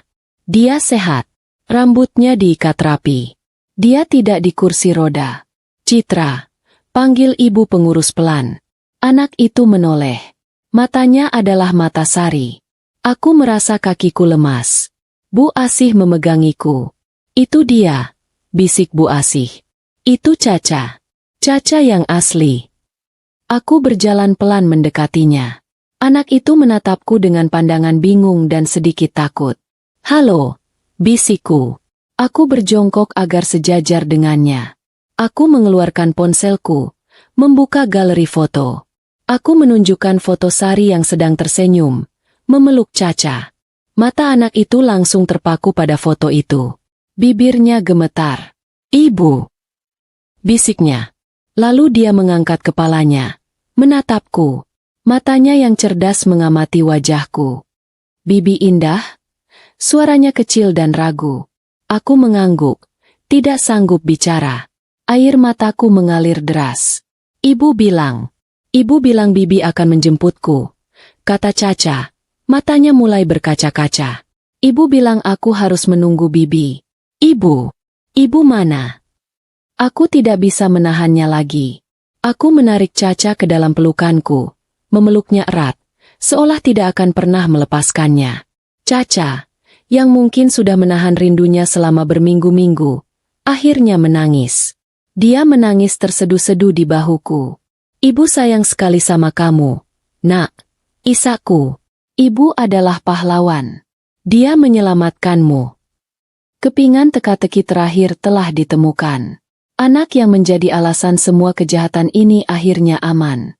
Setelah Caca yang asli tenang, aku menggendongnya keluar. Perjalanan kembali ke kota terasa berbeda. Caca tertidur di pangkuanku, lelah setelah menangis. Aku menatap wajah damai keponakanku. Aku bersumpah akan melindungi anak ini dengan nyawaku. Inspektur Haris mengantar kami ke rumah Bu Asih dengan pengawalan polisi. "Nyonya Indah, Anda dan Caca akan kami jaga," kata Haris. "Kasus ini belum selesai. Kami masih harus mengurus Bu Ratna." "Apa yang akan terjadi padanya, Pak?" tanyaku. Yoga dan Hendra sudah mengaku. Mereka saling menyalahkan. Tapi kami masih kekurangan bukti langsung yang mengikat Bu Ratna pada perintah pembunuhan itu, jawab Inspektur Haris. "Kami punya konspirasi penipuan warisan. Tapi untuk pembunuhan, kami perlu satu hal lagi." Aku berpikir sejenak. Anak itu Caca palsu, kataku. Dia melihat semuanya, kan? Dia ada di sana. Inspektur Haris mengangguk. Dia masih di rumah aman. Masih tidak mau bicara. Psikolog bilang dia trauma berat, atau dilatih dengan sangat baik untuk diam. "Biar saya bicara dengannya," kataku. Inspektur Haris terkejut. "Anda?" "Dia dilatih oleh Bu Ratna untuk menipuku. Dia tahu siapa aku," jelasku, "dan bawa Caca. Biarkan dia melihat Caca yang asli." Sore itu, aku pergi ke rumah aman dinas sosial. Aku menggendong Caca yang baru bangun tidur. Bu Asih menemaniku. Inspektur Haris dan seorang psikolog anak sudah menunggu. Caca palsu, yang kami ketahui bernama Sari, nama kebetulan sama dengan bibinya, duduk di sebuah ruangan bermain. Dia masih mengenakan pakaian yang sama, duduk meringkuk di sudut. Dia menolak makan dan bicara. Dia hanya menatap dinding. "Sari," kata psikolog itu lembut. "Dia punya tamu." Sari tidak menoleh. Aku melangkah masuk. Aku mendudukkan Caca di sofa kecil. Kemudian aku berjongkok di depan Sari. "Halo, Sari," kataku pelan. Sari menegang. Dia mengenali suaraku. Perlahan, dia menoleh. Matanya membelalak ngeri melihatku. Dia pasti mengira aku sudah mati. Kamu masih hidup," bisik Sari. Itu adalah kata-kata pertama yang dia ucapkan dalam 3 hari. "Aku masih hidup," kataku. "Permainannya sudah selesai. Sari, Yoga, Hendra, dan Bu Ratna, mereka semua sudah ditangkap." Sari mulai gemetar. Ketakutan yang selama ini dia sembunyikan di balik topeng datarnya kini meledak. Dia menangis. Tangisan yang putus asa. Mereka akan membunuhku," isaknya. "Nenek Ratna bilang kalau aku bicara, aku akan mati." "Kamu tidak akan mati," kataku tegas. "Kami akan melindungimu. Kamu lihat anak itu." Aku menunjuk Caca yang kini terbangun dan menatap Sari dengan bingung. "Itu Caca. Caca yang asli. Dia selamat. Sama sepertimu. Sama sepertiku." Sari menatap Caca. Dia menatapku. Dia melihat Inspektur Haris di pintu. Dia sadar. Para monsternya telah kalah. Ceritakan pada kami, Sari, kataku lembut. Ceritakan semuanya. Bantu kami menghukum Nenek Ratna. Bantu kami mendapatkan keadilan untuk Bibi Sari. Dan Sari pun bercerita. Dia menceritakan bagaimana Hendra menculiknya dari jalanan setahun yang lalu. Bagaimana Bu Ratna melatihnya. Bukan hanya berpura-pura lumpuh. Bu Ratna menyiksanya, mencubitnya, memukul kakinya dengan rotan untuk melatihnya agar tidak bereaksi terhadap rasa sakit. Dia diancam akan dibuang ke sungai jika dia gagal. Dan dia menceritakan malam pembunuhan itu. Ibu Sari tahu, Ishak Sari. Dia sudah tahu aku palsu. Dia mau membawaku pergi bersamanya. Tapi Paman Hendra datang. Mereka bertengkar hebat. Nenek Ratna ada di telepon, berteriak-teriak. Sari menirukan suara Bu Ratna. Bereskan dia sekarang. Gunakan racun itu. Bawa dia ke rumah Indah. Biar Indah yang disalahkan. Aku menutup mulutku. Jadi itu rencananya. Membunuh Sari dan menjebakku. Paman Hendra memukul Ibu Sari. Lanjut Sari, gemetar hebat. Lalu dia memaksa Ibu Sari meminum cairan dari botol kecil. Ibu Sari melawan. Dia berhasil kabur. Dia menggendongku, membawaku ke kursi roda. Dia lari ke rumah Bibi. Dia mau menyelamatkanku juga. Dia bilang lari. Tapi aku terlalu takut pada Paman Hendra. Sari menangis sejadi-jadinya. Inspektur Haris telah merekam semuanya.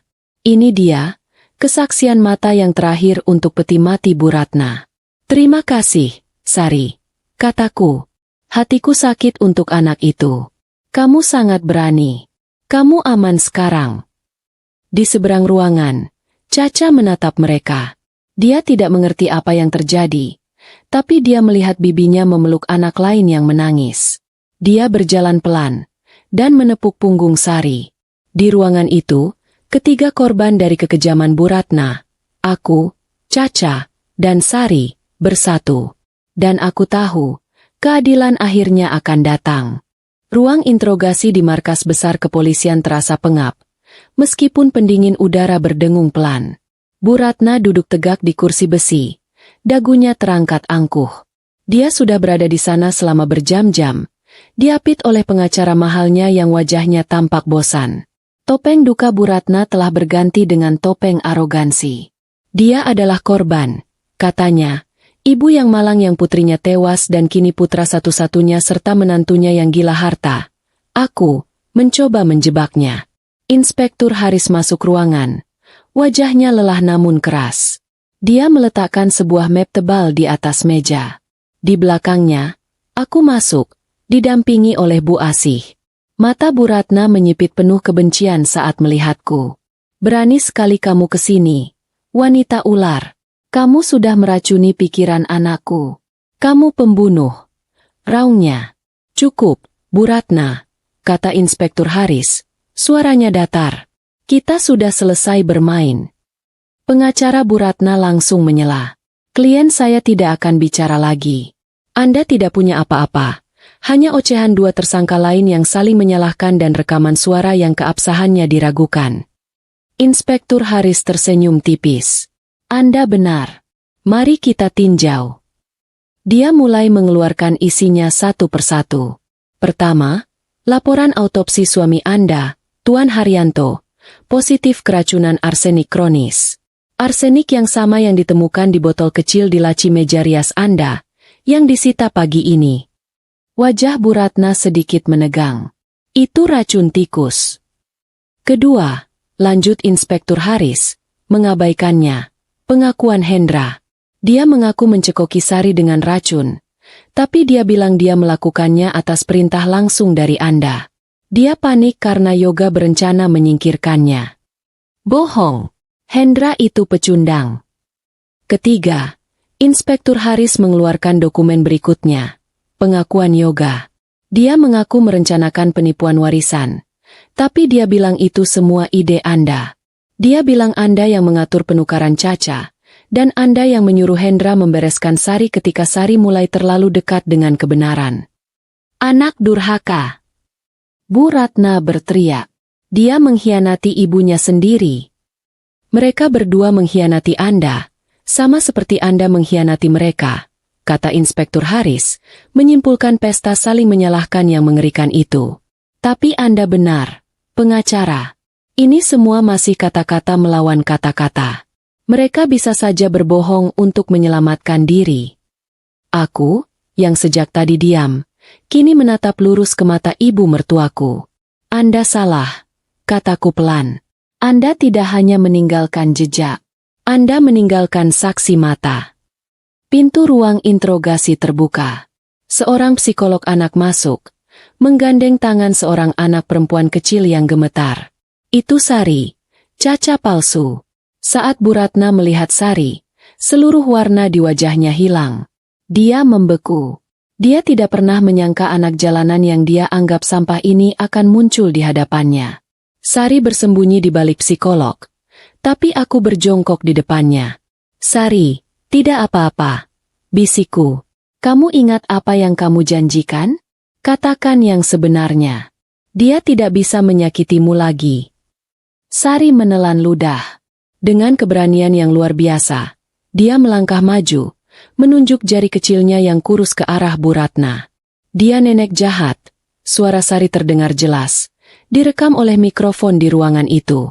Dia yang suruh Paman Hendra kasih racun ke bibi Sari. Aku dengar dia teriak di telepon. Lanjut Sari, air matanya mulai menggenang. Dia teriak, bereskan dia sekarang. Bawa dia ke rumah Indah, biar Indah yang disalahkan. Dia juga yang pukul aku pakai rotan. Dia bilang kalau aku tidak pura-pura lumpuh dengan benar, dia akan buang aku ke sungai. Diam. Bu Ratna menjerit. Jeritan itu tidak lagi anggun.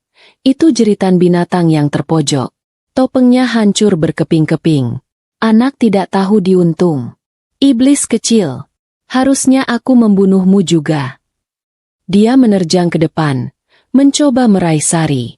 Aku dengan cepat menarik Sari ke belakangku, sementara dua petugas polisi langsung menahan Bu Ratna, membantingnya kembali ke kursi. Aku akan membunuh kalian semua, raung Bu Ratna. Harta itu milikku. Milikku. Pengacaranya terduduk lemas. Habis sudah. Bu Ratna telah mengaku di depan saksi dan rekaman. Karma telah datang untuk wanita yang terobsesi dengan kontrol dan citra. Proses pengadilan berjalan cepat. Bukti-buktinya tak terbantahkan. Rekaman Sari, rekaman pengakuan Hendra di gudang, kesaksian Sari palsu, dan pengakuan histeris Bu Ratna sendiri. Aku hadir di ruang sidang setiap hari, mengenakan jilbab panjangku. Aku bukan lagi Indah yang penakut. Aku adalah Indah sang penyintas. Wali dari Caca yang asli, saksi kunci. Tepat sebelum vonis dibacakan, aku meminta izin untuk mengunjungi Yoga di ruang tahanan untuk terakhir kalinya. Aku masuk, dipisahkan oleh kaca tebal. Yoga tampak kurus dan kuyu. Indah, bisiknya ke interkom. Sayang, kamu harus percaya padaku. Ini semua salah ibu. Aku dijebak. Tolong katakan pada hakim aku masih mencintaimu. Kita bisa mulai lagi. Aku mengangkat tanganku, menghentikan kebohongan itu. Aku kesini bukan untuk mendengar kebohonganmu lagi, Yoga. Kataku, suaraku tenang dan dingin. Aku kesini untuk berterima kasih. Yoga tampak bingung. Berterima kasih.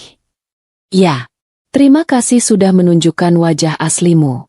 Terima kasih sudah membebaskanku dari pernikahan palsu kita. Kamu tidak menghancurkanku. Kamu membuatku lebih kuat. Aku mengambil selembar kertas dari tasku, surat gugatan cerai.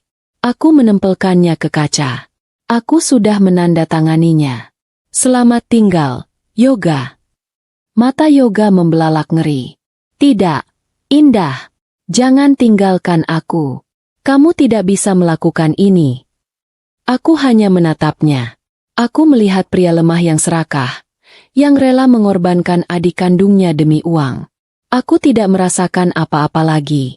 Tidak cinta, tidak benci. Hanya iba pada kelemahan karakternya. Aku berdiri dan berjalan pergi, tidak pernah menoleh ke belakang, membiarkan teriakan panik Yoga menggema di ruangan itu. Hari putusan tiba. Ruang sidang penuh sesak. Hendra terbukti bersalah atas pembunuhan Sari dan turut serta dalam pembunuhan ayah mertuanya. Divonis penjara seumur hidup tanpa kemungkinan bebas. Karmanya adalah kehilangan kebebasan selamanya. Terkurung oleh dinding seperti dia mengurung Caca palsu. Yoga terbukti bersalah atas konspirasi pembunuhan berencana, penipuan warisan, dan turut serta dalam pembunuhan ayahnya. Juga divonis penjara seumur hidup. Karmanya adalah kehilangan segalanya.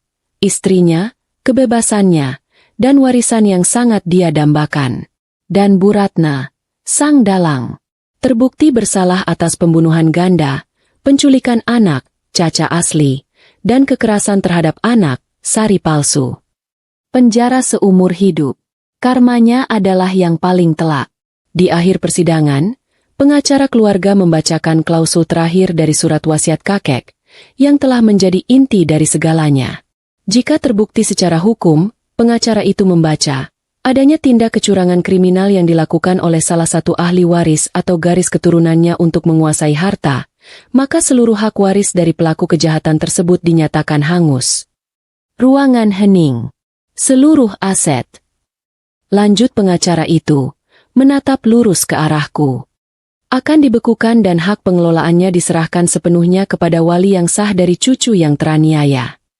Harta triliunan itu, harta yang menjadi alasan pembunuhan Sari dan ayahnya, harta yang ingin direbut Yoga dan Bu Ratna, semuanya kini berada di bawah kendaliku, sebagai wali sah dari Caca. Bu Ratna, yang mendengar putusan itu dari sel isolasinya, tertawa histeris. Tawa itu menggema di lorong penjara. Tawa orang yang telah kehilangan segalanya, terutama kewarasannya. Karma telah dibayar lunas.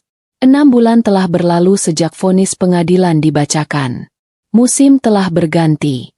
Rumah lamaku di Komplek Pinus Mas, yang menjadi saksi bisu kejahatan dan kematian Sari, sudah kurlakan untuk dijual. Aku tidak sanggup lagi menginjakkan kaki di sana. Aku juga menolak untuk pindah ke rumah mewah peninggalan mertuaku. Istana yang dibangun di atas darah dan kebohongan itu tidak sudi kuhuni. Sebagai gantinya, aku membeli sebuah rumah baru yang asri, jauh dari pusat kota. Rumah dengan taman yang luas, dinding bercat putih gading, dan jendela-jendela besar yang membiarkan cahaya matahari masuk dengan leluasa. Disinilah, bersama Bu Asi dan Caca, kehidupan baru kami dimulai. Pagi itu, aku, Indah, dengan jilbab bergo andalanku, sedang duduk di teras belakang. Aku mengaduk teh hangat sambil mengawasi Caca yang sedang tertawa riang di ayunan. Caca yang asli. Anak itu telah pulih dengan luar biasa. Trauma kehilangan ibunya tentu masih ada. Tetapi cinta yang dia terima dari aku dan Bu Asih telah menjadi obat penyembuh yang manjur. Dia kembali menjadi anak 9 tahun yang ceria, pintar, dan sedikit cerewet. Dia tidak lagi diam. Dia kini memanggilku dengan sebutan, Bibi Ibu. Gabungan dari sosok bibi dan ibu yang kini kuperankan dalam hidupnya. Bu Asih keluar, membawa sepiring pisang goreng hangat. Anak itu terlihat bahagia sekali. Nak, kata Bu Asih, duduk di sebelahku. Dia berhak bahagia, Bu, setelah semua yang dia lalui, jawabku. Aku menatap ibuku, wanita tangguh yang telah menjadi sandaranku. Kami semua berhak bahagia. Hari itu, aku memiliki agenda penting. Setelah menitipkan Caca pada Bu Asih, aku pergi ke sebuah panti asuhan lain di kota. Bukan panti tempat Caca disembunyikan, tapi panti asuhan pemerintah tempat Sari palsu kini dirawat. Aku masuk dan melihat Sari sedang duduk di ruang belajar, mengerjakan PR. Dia tampak lebih sehat, pipinya lebih berisi. Dia tersenyum saat melihatku. Kak Indah, panggilnya, berlari memelukku. Halo, Sari, kakak bawakan buku cerita baru, kataku, menyerahkan sebuah bungkusan. Baik, aku sekarang sekolah. Aku dapat ranking 3, Kak. Lapornya bangga. Aku tersenyum tulus. Kesaksian Sari di pengadilan sangat krusial. Sebagai balasannya, aku memastikan anak itu mendapat perawatan terbaik. Kami juga berhasil melacak keluarga asli Sari, keluarga miskin di desa yang kehilangan Sari bertahun-tahun lalu. Mereka telah dipertemukan kembali, dan Sari kini tahu bahwa dia memiliki keluarga yang mencarinya. Kak Indah, kata Sari pelan. Apakah nenek jahat itu? Apakah dia masih di penjara? Masih, kataku lembut. Dia tidak akan pernah bisa menyakitimu lagi. Kakak janji. Setelah dari panti, aku menuju ke sebuah gedung perkantoran mewah. Inilah bagian tersulit. Mengurus warisan. Sebagai wali, aku memiliki kuasa atas kekayaan yang jumlahnya sulit kubayangkan. Para pengacara menungguku di ruang rapat. Mereka menyodorkan proposal investasi, properti mewah, dan saham. Mereka mengira aku akan hidup berfoya-foya. Aku menggelengkan kepalaku. Saya tidak mau semua itu, kataku tegas. Para pengacara terkejut. Saya sudah menandatangani surat-suratnya, kataku, meletakkan sebuah map tebal di meja. 90% dari seluruh aset tunai, saham, dan properti milik keluarga itu akan dilikuidasi. Apa, Nyonya? Itu. Dan seluruh dana tersebut, aku melanjutkan, suaraku mantap, akan dimasukkan ke dalam sebuah yayasan baru yang saya dirikan, Yayasan Sari. Ruangan itu hening. Para pengacara menatapku tak percaya. Yayasan yang didedikasikan untuk membantu perempuan dan anak-anak korban kekerasan dalam rumah tangga, serta menyediakan beasiswa penuh untuk anak-anak yatim piatu, jelasku. Harta itu berlumuran darah, kataku pelan, menatap keluar jendela. Darsari, darah ayah mertua saya. Saya tidak akan membiarkan anak saya, Caca, hidup dari uang itu. Uang itu harus dicuci. Dan satu-satunya cara mencucinya adalah dengan menggunakannya untuk menyelamatkan orang lain. Untuk menyelamatkan sari-sari lain di luar sana. Sisanya 10% akan menjadi dana perwalian untuk biaya hidup dan pendidikan Caca hingga dia dewasa. Tambahku. Itu lebih dari cukup. Silakan diurus. Aku berjalan keluar dari ruangan itu, meninggalkan para pengacara yang tercengang.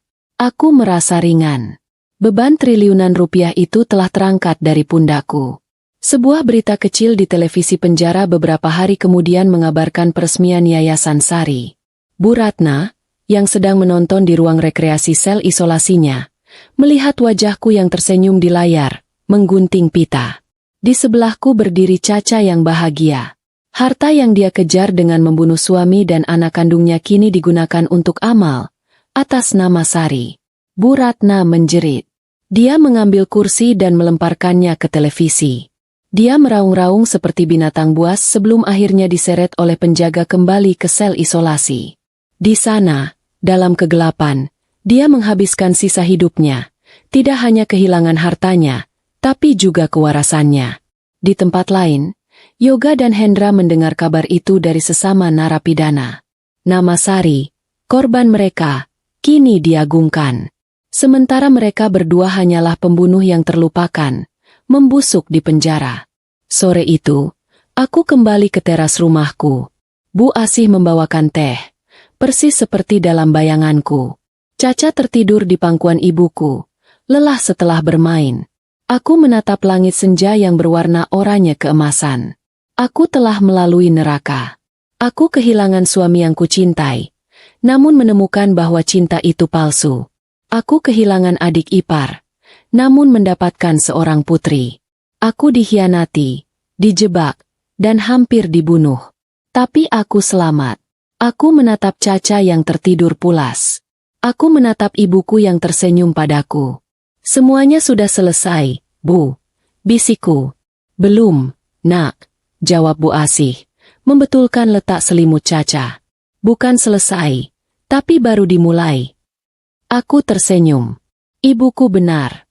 Aku menghirup udara sore yang sejuk, merasakan kebebasan yang sesungguhnya. Aku tidak lagi hidup dalam bayang-bayang kebohongan suamiku atau kekejaman mertuaku. Aku bebas. Keadilan telah ditegakkan. Karma telah dibayar. Dan fajar yang baru, fajar yang bersih, akhirnya telah tiba untukku dan Caca.